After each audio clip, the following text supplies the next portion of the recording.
The hallway behind the Las Vegas Hilton stage was the color of cigarette smoke and old carpet. It ran about 40 feet from the dressing room corridor to the stage entrance.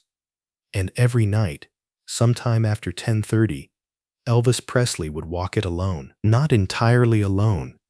There were always people nearby, always members of the entourage within earshot, always the distant roar of the crowd filtering through the walls like the sound of the ocean through a conch shell. But in those 40 feet, between who he was off stage and who he became when the lights hit him, Elvis existed in a kind of private silence that no one was permitted to enter. It was February of 1973. He had just returned from Hawaii, from the satellite broadcast that had beamed him into the living rooms of 40 countries simultaneously. The first live concert ever transmitted that way, watched by more people than had seen the moon landing. The press had called it historic. The television executives had called it revolutionary. Elvis had called it a show. He had smiled for every camera and hit every note and worn the eagle jumpsuit with the cape that spread 8 feet when he held his arms wide. And when it was over, he had flown back to Las Vegas and resumed the schedule that had defined his life for the past 4 years. 2 shows a night, 6 nights a week, the same songs, the same movements, the same crowd responses arriving at the same moments in the same order, predictable as the tides. He was 38 years old. Though he looked older some nights, the weight had been coming and going in cycles that worried the people closest to him, rising in the slow months and falling just before major engagements, when the pressure to present a certain image was most acute. His back troubled him.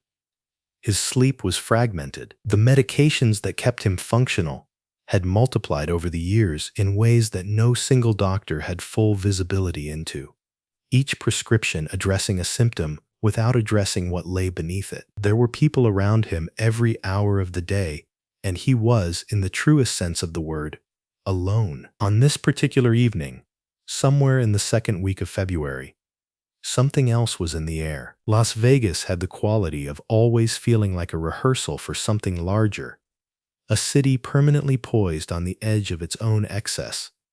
But tonight there was an additional charge to it, a density in the attention of the people moving through the Hilton's corridors. Someone was coming. Someone had been in town all week, training at a gymnasium not far from the Strip, preparing for a fight scheduled for Valentine's Day at the Las Vegas Convention Center. Someone who, like Elvis, had become the kind of figure that other famous people made room for. Muhammad Ali was 31 years old and fighting his way back. The exile, the 3.5 years the boxing commissions had taken from him in the prime of his career, stripped of his title for refusing induction into the army, had officially ended in 1970. But the return had been harder than anyone expected. He had lost to Joe Frazier in 1971, the fight of the century, a loss that had shaken something fundamental in him. He had fought his way back through the rankings, winning fights he should not have needed to fight, reclaiming ground that should never have been taken. And now he was here, preparing to face Joe Bugner, a capable but unspectacular British heavyweight, in a fight that Ali was expected to win easily and that still carried for him the weight of everything he had to prove. People who saw Ali in those Vegas training sessions that week described him as quiet in a way that surprised them.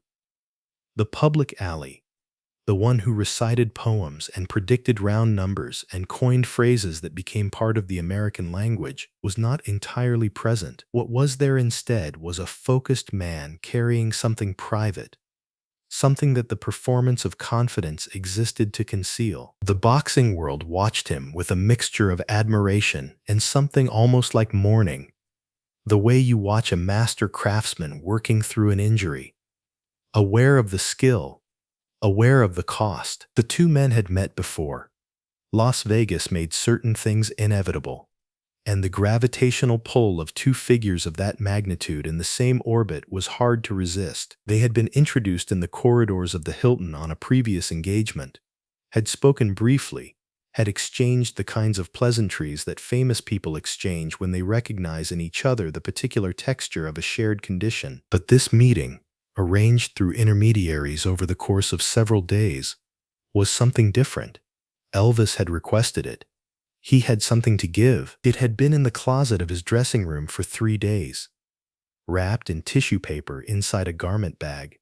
He had ordered it months earlier, had worked with a seamstress on the details, had been specific about the weight of the fabric and the color of the thread. He had not told anyone why he wanted it made. Some of the people closest to him had noticed the garment bag hanging in the corner and had asked, and he had said only that it was a gift for someone and left it at that. At 8:45 in the evening, with the first show 90 minutes behind him and the second show 90 minutes ahead, Elvis sat in his dressing room in a robe of his own, a quilted silk thing that had been a gift from someone he couldn't remember who, and waited.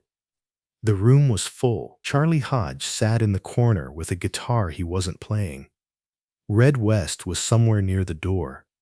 There were others, assistants, handlers, people whose specific function had long since become unclear but whose presence had become part of the furniture of his life. He had been in the middle of a conversation, or something that functioned as a conversation, when word came through that Ali was in the building. The room reorganized itself around this information the way rooms always reorganize around the approach of someone significant. People straightened. Voices dropped. There was a subtle shifting of positions, a collective unconscious preparation for an encounter that everyone present understood to be worth witnessing. Ali entered without ceremony, which was itself a kind of ceremony. He was wearing a dark tracksuit, moving with the particular ease of a large man who has spent his life in complete command of his own body. He was accompanied by 2 people, a trainer and someone else, a quiet man whose role was unclear. But when he stepped into the room, his attention moved immediately to Elvis, the way attention moves in those encounters toward the only person in the room who matters. "The king," Ali said, and his voice had its familiar music, but quieter than usual, set to a register that was almost domestic. He extended his hand. Elvis stood, which he did not always do for visitors. "I'm glad you came," he said. They shook hands, and then something happened that the people in the room would remember for years afterward.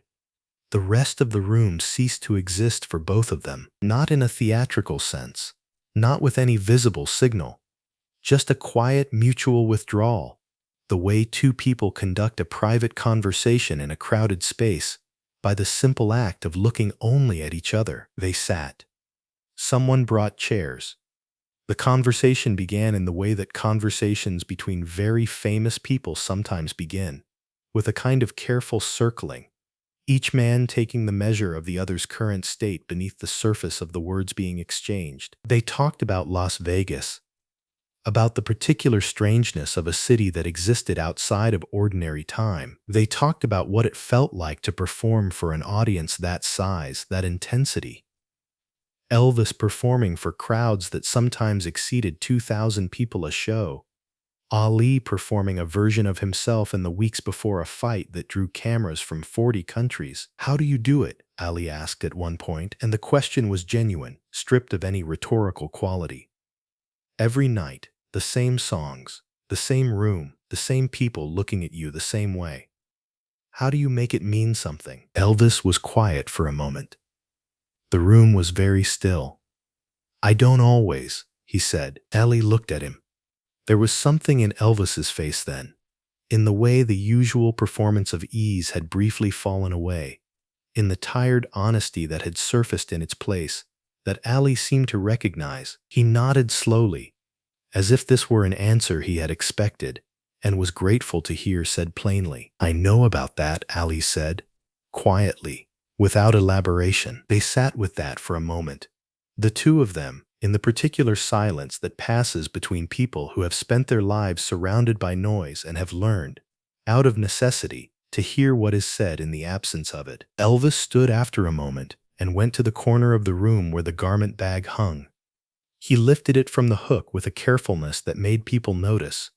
He carried it back and held it out. "I had something made for you," he said.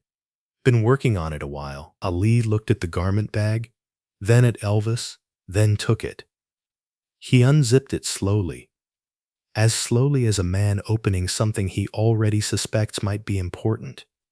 The tissue paper parted. The robe was white, pure white, the color of boxing canvas before a fight, the color of a canvas that hasn't yet recorded anything. It was made of a heavyweight satin that caught the fluorescent light of the dressing room and held it. Across the back, in letters embroidered in red and blue thread that had been worked into the fabric with a precision that spoke of hours of care, were 3 words: "The ATA People's Champion." Ali did not say anything for a long moment. He ran his fingers along the lettering. He turned the robe over, studied the collar, the hem, the interior lining. He held it up once, just briefly, to see how the light moved through it. "The People's Champion," he said, reading it aloud in a voice that had gone very quiet. He was not performing the words. He was listening to them. There was something in the phrase that had a particular resonance in the context of Ali's history. He had been stripped of an official title. He had been denied the right to fight. He had spent years in a kind of official disgrace.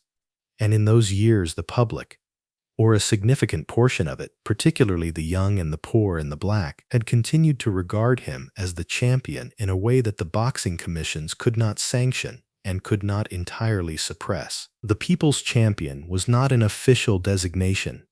It was the kind of title that gets conferred not by institutions, but by the collective sentiment of ordinary people who recognize something and refuse to let it be taken away. Elvis understood something about that. Not in the same way. His career had never been interrupted by government action. His defiance of convention had not carried the same legal and political risks, but he had come from a world where what the institutions thought of you was secondary to what the people felt, where the stage was a place of direct contact that bypassed every structure of official approval. He had been called a threat to decency, and an enemy of good music, and a corrupting influence on youth. And none of it had mattered, because the people had found him and decided for themselves. He had not explained any of this to the seamstress who made the robe. He had simply given her the 3 words and told her to make them as real as she could. But standing in this dressing room, watching Ali hold the thing and read it and feel the weight of it, he had the sense that it had arrived at exactly the meaning he intended. Ali looked at him. There was something unguarded in his expression that people who knew him would have recognized as rare. The public armor briefly absent, something simpler and more real in its place. "How did you know?" Ali asked. The question was not specific. It didn't require a specific answer. Elvis shrugged slightly, the way people shrug when the honest answer is too simple to need elaborating. "I just figured you'd earned it," he said. Ali laid the robe across his knees and looked at it. He touched the lettering again. The room was very quiet. The muffled sounds of the hotel, the distant elevator chime, the murmur of the crowd assembling in the showroom were far away. "You know they'll say you shouldn't have anything to do with me," Ali said. It was not a complaint. It was stated as a fact, offered in the spirit of information. Elvis looked at him steadily. "People say a lot of things," he said. They sat together for another 20 minutes. The conversation turned to lighter things. The training regimen, the specific rhythms of Las Vegas, a story about someone they both knew. They laughed a few times, quietly, the way people laugh when they are genuinely amused rather than performing amusement. At one point, Ali said something that made Elvis put his hand over his eyes, and Elvis said something back that made Ali close his eyes briefly, and whatever passed between them in that exchange was not preserved by anyone present, only the shape of it. 2 men finding, for a few minutes, the relief of being recognized. When Ali left, he carried the robe over his arm. At the door he paused and turned back, and he said something to Elvis that several people in the room would recall, but could not quite agree on. The most consistent version, offered independently by more than one person who was there, was that he said, "I'll wear it in." Elvis nodded. After the door closed, the room was quiet for a moment. Then the machinery of the evening reassembled itself, the assistants reorienting toward the next show, the time checks beginning. someone handing Elvis a glass of water. Elvis sat in his chair and looked at the place where the garment bag had hung and said nothing. Charlie Hodge picked up his guitar again. He played a few quiet notes, something without a name, just a chord progression moving through a familiar shape. Elvis listened, his eyes still on the empty hook, and after a moment his lips moved slightly, as if he were following along with something only he could hear. On the morning of February 14th, Valentine's Day, Muhammad Ali arrived at the weigh-in for the Bugner fight wearing the white robe. He walked in with it on his shoulders, and the photographers, there were dozens of them, the international press that followed Ali wherever he went in those years, caught it from every angle. The 3 words across the back were legible in every frame. He said nothing about where it had come from. He answered questions about the fight, and about Bugner, and about the round he expected to end it. And he turned once or twice so the cameras could see the robe clearly, and his expression was the familiar, composed performance. But if you looked carefully at the photographs taken in that room, and some people, years later, would look very carefully, there was something in the way he carried that robe that was different from the usual costume of his self-presentation. It sat on his shoulders as if it had been made for him, which it had. That night, in the ring, Ali did not wear it. He came out in a different robe, a plain one, and fought the fight and won in 12 rounds on a unanimous decision. And the white robe stayed in the locker room, hanging carefully from a hook where it would not be damaged. When a reporter asked him afterward why he hadn't worn the white one, the beautiful one everyone had seen at the weigh-in, Ali paused. He considered the question, and then he said something that was reported differently in different accounts, but that consistently contained the same essential sentiment: that some things were too good to use for fighting, that there were things you kept separate from the ordinary business of the contest, that certain gifts were not meant to be worn in the ring. Elvis was told about this response by someone who had read it in the paper. He didn't say anything in response. He was in the middle of preparations for that evening's show, and whoever told him was not sure if he had fully registered it. But the person who told him said that something in Elvis's expression shifted when he heard it. A small relaxation around the eyes, a loosening of something that was usually held tight, and that this lasted for a few seconds before the ordinary business of the evening resumed. In the weeks that followed, the people closest to Elvis noticed small things. He seemed more present in the shows, not dramatically, not in a way that critics could easily quantify, but in the manner of a man who had briefly remembered why something mattered. There was a period of 4 or 5 consecutive nights where he sang with a quality that the musicians on stage with him recognized and would talk about afterward. Not technical excellence, he was always technically capable, but something else, something that came from a place that performance alone couldn't access. His pianist, long familiar with the difference, would say later that in those nights, Elvis had been listening to himself rather than monitoring himself, which was a distinction that mattered enormously and was almost impossible to explain. It didn't last. The schedule was what it was. The demands were what they were. And the private circumstances that wore at him from within were not solved by a single evening in a dressing room. By spring, the fatigue had returned. By summer, the complications that had been building for years were deepening in ways that would not be reversible. The trajectory of his health over the next 4 years was, in retrospect, almost a straight line, though no one standing at any point on it could see where it led. But that February night existed. It happened in a dressing room behind a Las Vegas showroom. 2 men who had each been transformed by the world's attention into something that struggled to contain their humanity sat together for 20 minutes and recognized each other. One gave the other a gift he had spent months thinking about. The other received it as it was meant, not as a celebrity gesture, not as a transaction between public figures, but as one human being telling another, "I see what you've carried.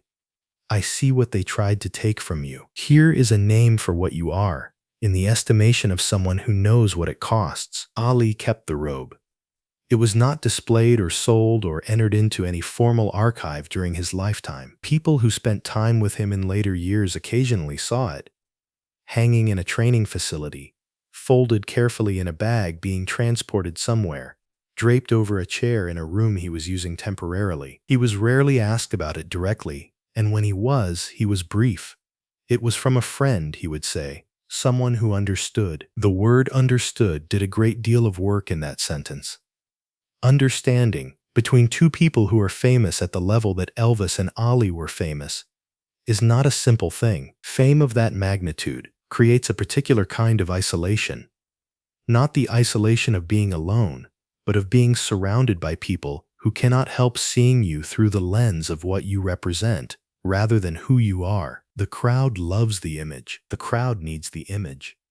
But the person inside the image can suffocate in it over time if they cannot find occasions to be seen differently. In 20 minutes in a dressing room in Las Vegas, each man was seen by someone who knew from the inside what the other was carrying. That was not nothing.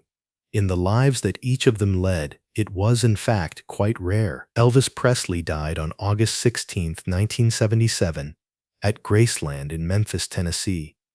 He was 42 years old. Muhammad Ali lived until June 30, 2016, dying at 74 after decades of battling Parkinson's disease, with a courage that those who knew him described as consistent with everything else he had ever done. The two men did not see each other many times after 1973. Their lives moved on different trajectories through the subsequent years, in different cities, through different trials, but the robe persisted. White satin, red and blue thread, 3 words across the back. There is a kind of gift that tells the truth about the person giving it as much as it honors the person receiving it. Elvis did not make the robe because he was famous and could afford to. He made it because he was the kind of man who noticed what the world was doing to someone and wanted to say, quietly, without spectacle or announcement, I see it and I name what I see. That instinct to reach toward another person's dignity when the world was in the business of diminishing it was part of who he was long before he was the king of rock and roll. It was there in the stories people told about him giving cars to strangers, paying hospital bills anonymously, stopping in the middle of his own life to ask a bystander what they needed. It was there in the musicians he had listened to as a boy, crossing every line that the culture of his childhood tried to draw between people, learning from voices that the world around him had been taught to ignore. The robe was another version of that same impulse. A white satin letter sent from one isolated man to another, through the medium of embroidered thread and a seamstress's careful hours, saying, out here, beyond the titles and the commissions and the official record, there is another accounting, and in that accounting, you are what you always were, the people's champion. That was the message. Not performed, not announced. Sewn into the back of a garment and handed over in a quiet room between two men who each understood what it meant to be seen by millions and known by almost no one. That was enough. Some things are.